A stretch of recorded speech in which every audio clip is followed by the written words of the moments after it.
بیماریوں میں 30 سے 200 تک رہیں، اور اگر ناکام ہوں اور علامتیں اصرار کر رہی ہوں کہ یہی دوا ہے، پھر اس کی اونچی طاقت دے کے دیکھیں. ٹھیک ہے؟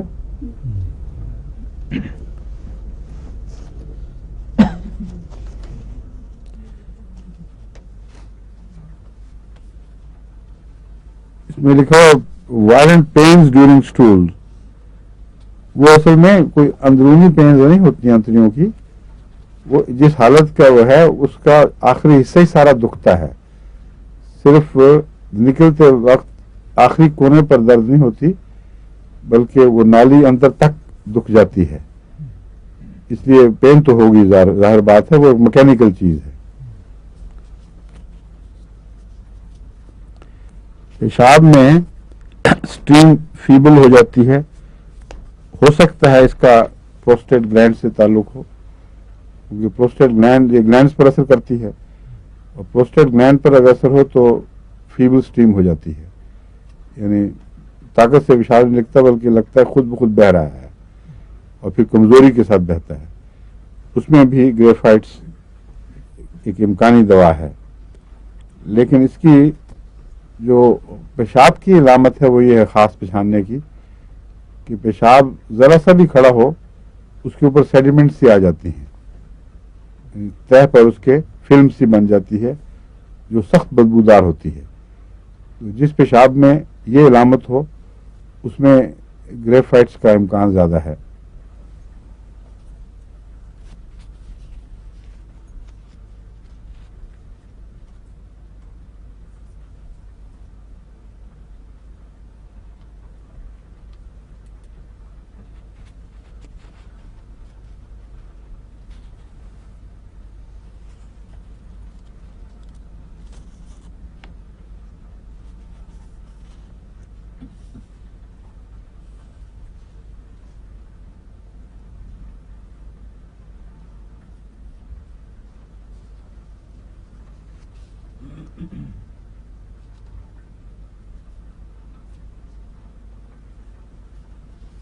کسی نے مجھ سے سوال کیا تھا کہ آپ عورتوں کی بعض بیماریاں جو جنسی اعضاء سے تعلق رکھتی ہیں وہ بتا دیتے ہیں، مردوں کے متعلق نہیں بتاتے. تو اصل میں وہ انہوں نے غالباً بات محسوس نہیں کی. میں جو بیماریاں تفصیل سے بتاتا ہوں وہ مینسٹریشن وغیرہ سے تعلق رکھتی ہیں، جس کا عام ذکر کرنا یا اس پہ گفتگو کرنا وہ کسی پہلو سے بھی وہ مجلسی آداب کے خلاف نہیں ہے. لیکن بعض پہلو دوسرے ہیں جن میں طب کے نقطۂ نگاہ سے بحث ضروری ہے، لیکن میں اس کی تفصیل نہیں بیان کرتا، وہ مجبوری ہے. تو اس کے پیش نظر آپ وہ جو دعائیں جو میں پڑھا چکا ہوں ان کے وہ حصے خود کتابوں میں پڑھ لیا کریں. سمجھ گئے؟ اس میں بھی جنسی علامتیں دونوں ایکسٹریمز پر پائی جاتی ہیں، یا بالکل ختم یا غرض سے زیادہ جنون اور وحشت. تو گریفائٹس میں بیچ کا مقام نہیں ہے، اس میں دو انتہائیں پائی جاتی ہیں، اور یہ عورتوں اور مردوں میں برابر علامت ہے. اس لیے ان کو جہاں یہ امکان ہو کہ مثلا بعضوں کو نارمل حالت میں اور ہر کیفیت ہو اور اچانک برعکس صورت پیدا ہو جائے، وہاں گریفائٹس کا امکان ضرور ذہن میں ابھرنا چاہیے.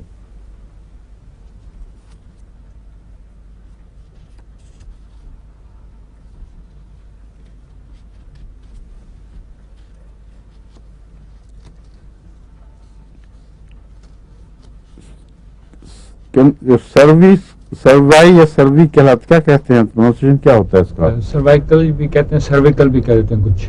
سرویکل، جی سروائکل بھی کہہ دیتے ہیں. جی اصل پتہ نہیں لگ رہا کیا ہے، کیوں نہیں استعمال ہوتے ہیں جی. کیا ذرا میں ویسے سروائکل کہتے ہیں. کینسر ہے نا، جو اس کی جو سواہی دار منہ ہوتا ہے، سروکس کا جی، سروکس کہتے ہیں. جی جی سروائکل کینسر نہیں کہتے اس کو؟ وہی سروکس تو وہ ایریا جی. سروکس تو جگہ کا نام ہے. جی سروائکل کینسر میں وہ عام طور پر بہت پریشان ہوتے ہیں، ڈاکٹروں کو بہت خطرناک ہے. یہ گریفائٹس کے متعلق یہ ملتا ہے ذکر کہ سروائکل کینسر کو اگر یہ علامتیں ملتی ہوں تو خدا کے فضل سے اکیلا کیور کرنے میں ثابت ہوا ہے. کئی کیورز اس سے ثابت ہیں کہ سروائکل کینسر کی ہو گئی.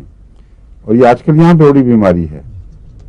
شاید وہ اس لیے کہ وہ اوپر لگا دیتے ہیں کیپس وغیرہ اور کئی قسم کے ذرائع اختیار کرتے ہیں برتھ کنٹرول کے جو عورتوں کے لیے مضر ہیں, اور وہ ڈاکٹر یہاں اس وقت آنکھیں بند کر کے دیتے ہیں جی ٹھیک ہے کچھ نہیں ہوتا, لیکن ہوتا ضرور ہے.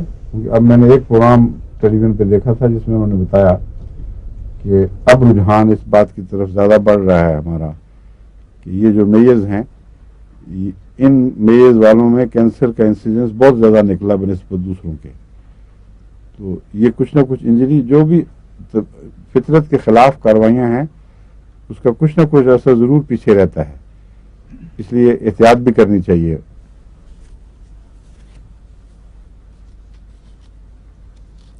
اور اس کینسر میں دوسری دوائی میں پہلے آپ کو بتا چکا ہوں, یاد ہے سروائکل کینسر کے لیے کسی کو یاد ہے کہ نہیں؟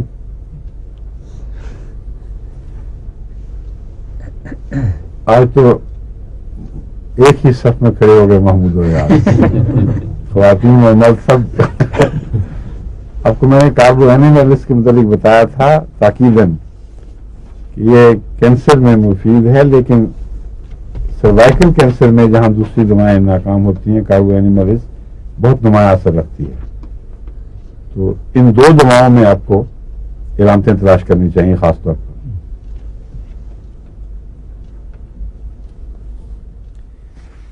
اس کے مینسز میں لیٹ اور سکینٹی اور شارٹ یہ علامتیں اکثر ملتی ہیں, مگر میرے علم میں نہیں آیا کبھی کہ اس کیس میں زیادہ مینسز ہوں کھلے ہوئے. زیادہ مینسز جب ہوں تو ان کو وہ بعض دفعہ اس کی وجہ سے بھی ہو جاتے ہیں اندر ٹیومرز وغیرہ کی وجہ سے, اس لیے اس کا فوری علاج ہونا ضروری ہے. اس میں میرا جو تجربہ ہے کیلکیریا کارب اور بعض دفعہ فاسفورس اور کیا میوریکس اور سبائنا, یہ دوائیں ہیں جو بہت چوٹی کی دوائیں ہیں.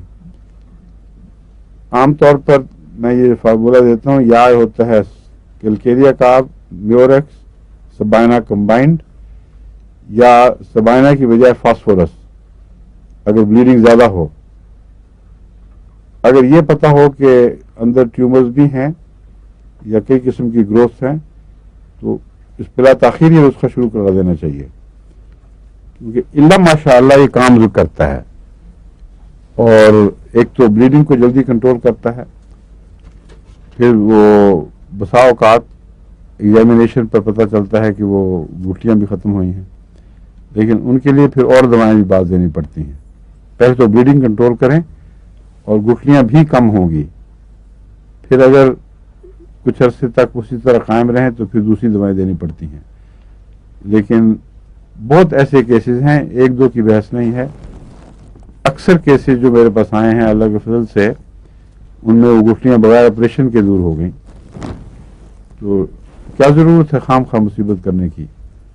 اس لیے میں عام طور پر یہی ایڈوائز کرتا ہوں سب کو کہ پہلے کوشش کر لیں اور ڈاکٹر سے وقت لیتے رہیں. اگر 1 مہینے 2 مہینے کے بعد جو سرجنز ہیں وہ پھر بھی یہی کہیں کہ اس میں کوئی کمی نہیں آ رہی تو پھر بے شک آپریشن کروائیں, پھر روکنا نہیں چاہیے.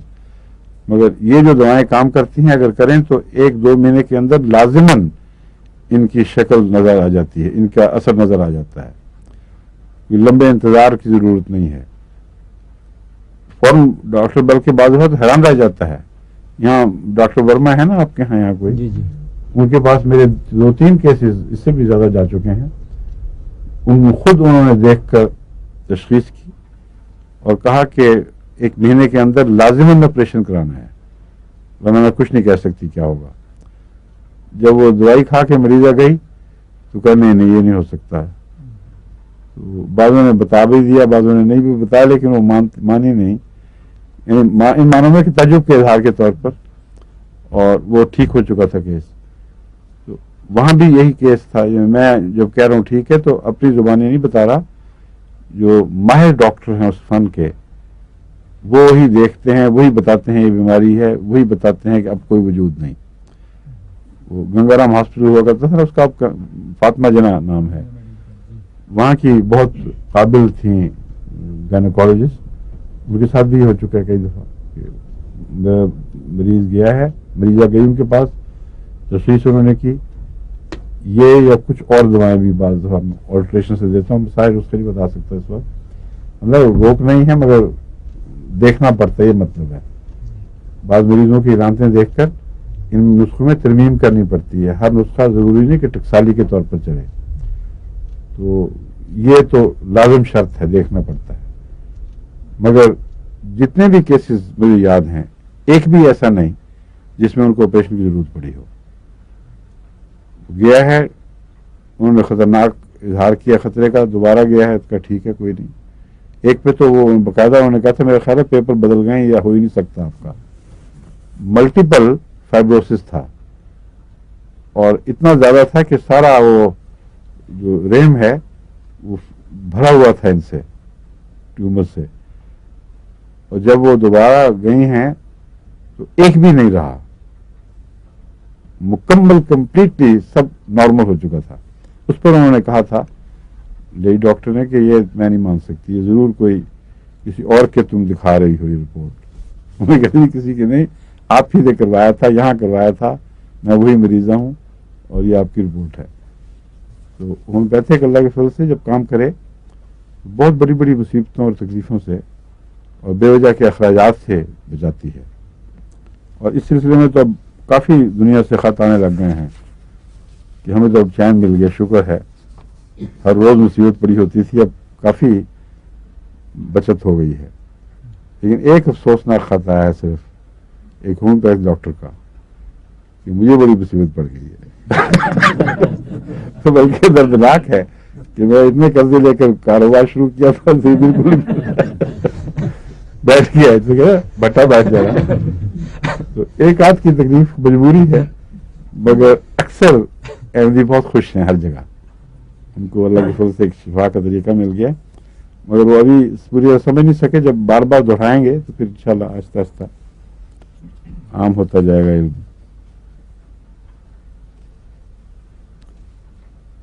ہارسنس لیئرنگز کی میں نے بتائی تھی, اس کو کئی دفعہ میں اس پہ پہلے بھی گفتگو کر چکا ہوں. بعض دواؤں میں پہچان اس طرح ہوتی ہے کہ صبح کے وقت زیادہ ہوتا ہے, بعض میں شام کے وقت, بعض دواؤں میں کانسٹنٹ ہارسنس ہے. تو ہارسنس میں دوا کی پہچان بہت مشکل ہے, اس لیے چند ایک جو دوائیں ہیں ہارسنس کی وہ ازبر ہونی چاہیے. اگر دوسری علامتوں سے پہچان ہو جائے تو پھر وہ کام آ جائے گی, ورنہ پھر یہ صبح شام کی بحث میں پڑھ کر پھر ڈھونڈنا پڑتا ہے. اس کی ہارسنس جو ہے یہ کاربوویج سے ملتی ہے, اور ہیں بھی دونوں کاربنز ہی, اس لیے ظاہر ہے کہ بہت ملتی ہوں گی. بعض باتوں میں الگ الگ ہیں اور تعجب ہے کہ بہت الگ ہیں. کاربوویج میں وہ قبض نہیں ہے جو اس میں ہے. اس کے سارے سٹولز کی علامات کھلے کھلے اسہال والے سٹولز اور سافٹ, بدبو کی علامت مشترک ہے, ہوا کی علامت مشترک ہے, لیکن قبض کی نہیں. اور گریفائٹس میں اسہال میرے علم میں نہیں کہ کبھی گریفائٹس کا مریض اسہال کی تکلیف لے کے آیا ہو اور ہو گریفائٹس کا مریض. اس میں قبض ہی ہے, اور فرق صرف یہ ہے کہ کاربوویج ویجیٹیبل سے کاربن لی گئی ہے, اور گریفائٹس جو نیچر میں کاربن اصل شکل میں موجود ہے اس کو کہتے ہیں. تو زندگی نے کاربن پہ کچھ اثر ڈالے ہیں, اور ہم اسے انالیسز میں خواہ نہ بھی معلوم کر سکیں, لیکن ہومیوپیتھک نام ہی اس بات کا ہے کہ غیر مری تحریریں لکھی جاتی ہیں اثرات کی. تو وہ کاربن جو زندگی سے مانوس ہو چکی ہے اس میں سختی کم ہو گئی ہے اور ڈرائینس نہیں رہی. وہ کاربن جو زندگی سے مانوس نہیں ہے وہ میٹل کی طرح اپنا اثر اسی طرح سخت اور خشک اثر دکھاتی ہے. بس یہی پہچان ہے ان کے فرق کی, ورنہ کوئی پہچان نہیں.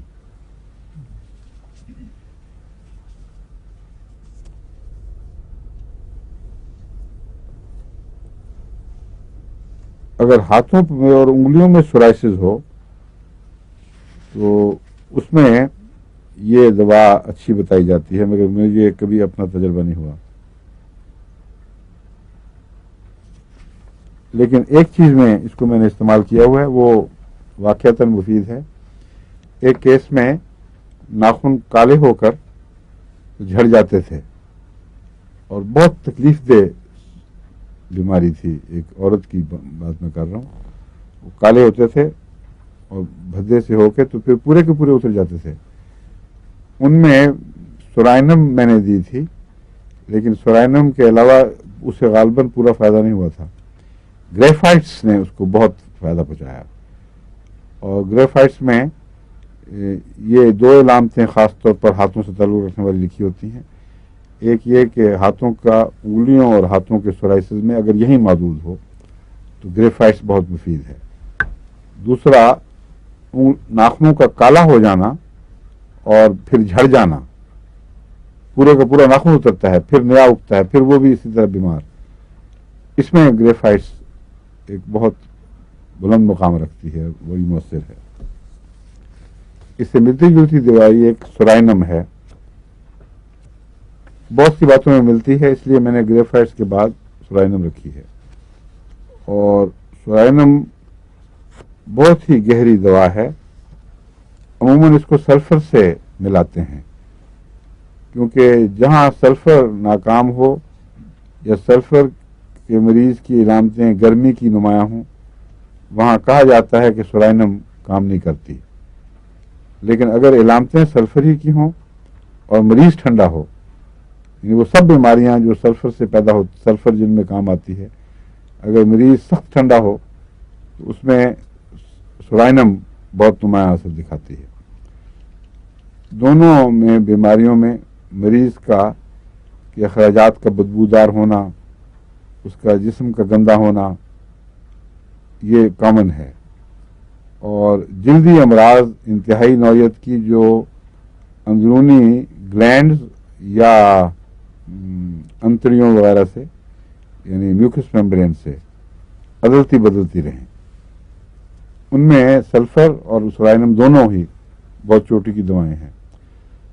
تو چونکہ امراض مشترک ہیں بہت حد تک، اس لیے سلفر اور سورائنم کو ڈاکٹر قریباً ایک طرح ٹریٹ کرتے ہیں. سورائنم کو گرم سلفر کہہ دیں گے یا سلفر کو ٹھنڈے، یعنی سورائنم کو ٹھنڈا سلفر کہہ دیں گے یا گرم کو سلفر کو ٹھنڈی سورائنم، ایک ہی بات ہے. لیکن اتنا بھی اس طرح مشابہ نہیں ہے کہ آپ ایک مطالعہ سمجھ کرنے کے بعد دوسرے کے مطالعے کی ضرورت نہ سمجھیں. سورائنم جب میں پڑھاتا ہوں، ابھی آپ کو سلفر پڑھا چکا ہوں، تو سورائنم کی اپنی جگہ اسٹڈی کی ضرورت ہے. اور بہت سی ایسی جگہیں جہاں ٹھنڈی اور گرمی کی بحث نہیں، سلفر کا دخل ہی کوئی نہیں. مثلا میں نے آپ کو بتایا تھا ایک دفعہ کہ جانوروں کے کینسر جو ہارنز کے اندر نیچے ہوتا ہے، ان کے سینگوں کی جڑ میں جو کینسر ہو، عام طور پر چند دنوں میں جانور مر جاتا ہے. اس کا کوئی دوسرا علاج معلوم نہیں ہے، نہ ایلوپیتھی میں نہ کسی اور دوا میں. لیکن سورائنم 1000 دے کر میں نے دیکھا ہے، وہ اللہ تعالیٰ کے فضل کے ساتھ اتنے کیسز میں شفا ہوئی اور مکمل کہ کسی شک کی گنجائش نہیں رہتی. ایک دفعہ ایک وہاں کے زمیندار کو گفتگو ہو رہی تھی ہومیوپیتھک پہ، تو وہ کہتا تھا جی یوں ہی باتیں ہیں. میں نے کہا یہ مثال دی تو پھر اس کے کان کھڑے ہوئے. اس کی اپنی بھینس سے بیمار تھی، تو ڈاکٹر صاحب کو دی میں نے، وہ گئے دیکھا، دوا دی، ٹھیک ہو گئی. تو کینسر، اس کینسر کے لیے سلفر کوئی اثر نہیں کرتی. اس لیے ان مشابہتوں کی باتوں میں آ کر جو ہومیوپیتھ طالب علم ہیں ان کو مطالعہ سے بے نیازی نہیں کرنی چاہیے. سورائنم ایک ابلغ اپنی ذات ہے، ایک حیثیت رکھتی ہے، اس کی شناخت ضروری ہے.